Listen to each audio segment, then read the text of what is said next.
Hello everyone. আপোনালোকে বাৰু এটা কথা জানেনে আজিৰ দিনত এখন কান্ট্ৰি এটা ফুটবল ম্যানুফ্যাকচাৰ কৰিবৰ বাবে 3.5 বছৰতকৈ বেছি সময় লাগিছে কথাখিনি কৈ আছো তাৰ আগত পেজটো ফলো কৰিবলৈ নাপাহৰিব আজিৰ দিনত ফিফা ওয়াৰ্ল্ড কাপত যেটো ফুটবল চলি আছে ফুটবলটোৰ নাম হ'ল ট্ৰায়ন্ডা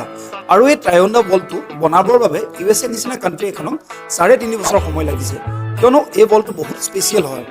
কিয়নো এই ট্ৰায়ন্ডা বলটোৰ লগত সংযোজিত হৈ আছে বহুত এআই টেকনলজি আৰু লগতে বহুত কৃত্ৰিম সায়েন্স টেকনলজি বলটো ইমানেই এডভান্স টেকনলজি ইউজ কৰি বনোৱা হৈছে যে বলটো যদি হ্যান্ড হয় বা বলটো যদি টাচটো খেলিমেলি হয় তেতিয়া খুব কম সেকেন্ডৰ ভিতৰতে ইয়াৰ ইনফৰমেশন ফোৰ্ট অফিসিয়ালত বহি থকা ৰেফাৰী কেজনলৈ পঠাই দিয়ে আৰু লগে লগে সিদ্ধান্ত লোৱাত সুবিধা হয় যদি কোনো এজন প্লেয়াৰে বল এটা কিক কৰে আৰু লগে লগে প্ৰিডিক্ট কৰিব পাৰি যে বলটোৱে কোনটো ডাইৰেকশন ল'ব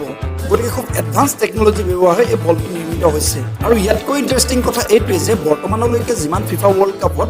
বল ব্যৱহৃত হৈছিল বলসমূহত 10টাৰ পৰা 15টাকৈ চামৰাৰ টুকুৰাই বলসমূহ নিৰ্মিত কিন্তু এইটো প্ৰথমটো এনেকুৱা বল যত মাত্ৰ 4টা পেনেলেৰে এই বলটো নিৰ্মাণ কৰা হয় আৰু ফুটবলৰ পণ্ডিতসকলে কোৱা মতে বৰ্তমানলৈকে যিমান ফিফা ওয়াৰ্ল্ড কাপৰ বল ব্যৱহাৰ হ'ল সকলোতকৈ এটো হাই স্কোৰিং বল হ'বলৈ গৈ আছে আৰু এটা ইন্টাৰেষ্টিং কথা এইটোৱে যে এই ট্ৰায়ন্ডা বলটো পাকিস্তানত নিৰ্মাণ কৰা হৈছিল আৰু প্ৰত্যেকবাৰে ফিফা ওয়াৰ্ল্ড কাপৰ বলসমূহ পাকিস্তানতেই নিৰ্মাণ কৰা হয়